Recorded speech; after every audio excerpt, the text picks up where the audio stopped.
माहीम विधानसभेचे आमदार महेश सावंत आपल्या सोबत आहेत. आपण त्यांच्याशी बातचीत करणार आहोत. महेशजी, तुम्ही दादर माहीमचा गड राखलाच. सुरुवातीला तुम्ही सदा सरवणकर यांना हरवून आमदार झाला होता. त्यानंतर आता प्रिया सरवणकर आणि समाधान सरवणकर यांचा देखील पराभव केला.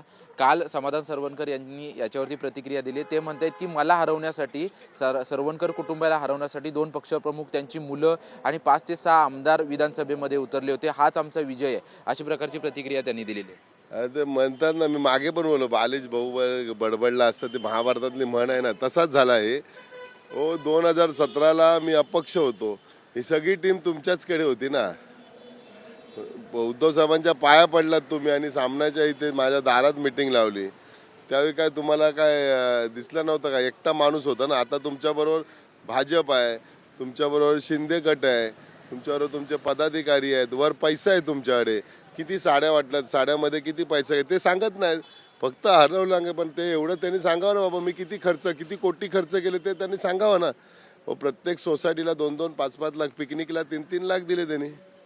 म्हणजे हे सगळं सांगत नाही फक्त. आणि एवढा मोठा भाजप आहे, सेंट्रलमध्ये आहे, स्टेटमध्ये आहे, आता मुंबईमध्ये आहे, शिंदे आहे, हे सगळे असताना सुद्धा तुमचा पराभव कसा होता? आणि तुमचं साम्राज्य होतं या दादर प्रभादेवी माहीममध्ये, ते साम्राज्य असं उद्ध्वस्त कसं होतोय? लोक कंटाळली आहे, मान्य करा की लोक कंटाळली आहेत. तुम्हाला तुमच्या आडनावाला लोक कंटाळली आहेत, बाकी काय नाही. आणि पैसा पसरला आणि तो बाबू घसरला, असंच झालं सगळेजण म्हणतात आहे. त्यांचं असं देखील म्हणणं आहे की आमचा निसटता पराभव झालाय, त्याच्यामुळे दादर माहीमकर आमच्या बाजूने आहे. चला 5 वर्ष काम करा, पूर्ण 5 वर्षानंतर संधी मिळेलच ना, त्यावेळी बघूया आपण. दुसरीकडे त्यांच्याच मतदारसंघामध्ये म्हणजे प्रभाग क्रमांक 194 मध्ये आणि प्रभाग क्रमांक 191 मध्ये भाजप आणि त्यांच्या मध्ये अंतर्गत वाद सुरू झालाय की भाजपनं आमचं काम केलं नाही, भाजपची एक टोळी होती ती आमच्या विरोधात काम करत होती, त्याच्यामुळे आमचा पराभव झाला. आता खापर त्यांनी भाजपवर फोडलंय. हे बघा, म्हणतात ना, मला एखादा पक्ष सोडायचं तर कोणावरती खापर फोडावं लागतं, तसं मला हरल्यानंतर कोणावर तरी खापर फोडावं लागतं. मला सांगा यांची किती, मला सांगा, चला तुम्ही वैयक्तिक उभे राहा, आम्ही सुद्धा वैयक्तिक उभे राहतो. फक्त असंच एक जनतेला आव्हान करूया की चला मतदान करा.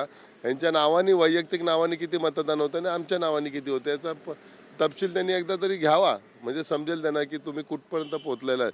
वैयक्तिक तुम्ही किती मतं मिळवू शकता हे तुम्हाला समजेल तिथे. अंतर्गत त्यांच्यामध्ये आता वाद झालाय की प्रियाला पाडा, अशा प्रकारचे मेसेज व्हायरल झाले. त्याच्यामुळं भाजपच्या पदाधिकाऱ्यांकडून देखील तक्रार केली जाते. त्यांचं देखील असं म्हणणं आहे की जर आम्ही मदत नसती केली तर दुसऱ्या नंबरला पण राहिला नसता. नाही, बघा, मी तर म्हणतो की भाजपने काम केलं आणि भाजपचे सगळे मतदान दिलं. मी तुम्हाला मतदार यादी दाखवतो. काही ठिकाणी आम्हाला फक्त 85 मिळाले आणि त्यांना 322 मिळाले. ही मतं कोणाची आहेत? भाजपची मतं त्यांना मिळाली. या टायकलवाडीच्या बाजूला महालक्ष्मी सोसायटी आहे ना, तिथे तुम्ही बघा, त्या याद्या बघा ना. आम्हाला हे 100-200 मतं त्यांना एक्स्ट्रा आहेत. ही सगळी भाजपची मतं त्यांना मिळालेली आहे. परंतु सरवणकर माणूस असा आहे ना, किती त्यांच्यावरती उपकार करा, ते उपकाराची फेड अशाच पद्धतीने करतात. आता त्यांचा अशा पद्धतीने वाद सुरू झालाय. जितेंद्र राऊत देखील त्यांच्यावरती टीका करतायत की, आणि त्याच्यानंतर अक्षता तेंडुलकर देखील ती टीका करतायत की, आणि समाधान सरवणकर असं देखील म्हणतायत दादर माहीम विधानसभेच्या वेळेस देखील भाजपनं आमचं काम केलं नाही. आता काय बघा, दादर मत तेव्हा त्यांना समजलेलं ना, 1 वर्षापूर्वी समजलेलं ना की तुमचे बीजेपी काम करत नाही. मग तुम्ही वर्षभर काम करायला पाहिजे होता, त्यांच्याशी मनोमिलन करायला पाहिजे होता, त्यांच्याशी व्यवस्थित बोलायला पाहिजे होतं. तुमचं वागणं एकदम तेडीमध्ये असते. तुम्हाला पैशाचा माज आहे. तुम्हाला वाटतं की मी करोडपती, अब्जोपती आहे, तर मी सगळ्यांना विकत घेईन, ह्या भावनेत ते गेलेले. धन्यवाद आमच्याशी बातचीत केल्याबद्दल. आमदार महेश सावंत आपल्यासोबत होते. आणि ज्या पद्धतीने समाधान सरवणकर यांनी टीका केली होती त्याच्यावरती त्यांनी खरं तर उत्तर दिलेलं आहे. जर तुम्हाला कामच करून दाखवायचं आहे तर 5 वर्ष काम करून दाखवा. 5 वर्षानंतर निवडणूक आहे, त्यावेळेस देखील आम्ही अशाच पद्धतीने तुम्हाला हरवू, अशी प्रतिक्रिया आमदार महेश सावंत यांनी दिलेली आहे. कॅमेरामन प्रेम म्हात्रेसह निवृत्ती बाबर, TV9 मराठी, मुंबई.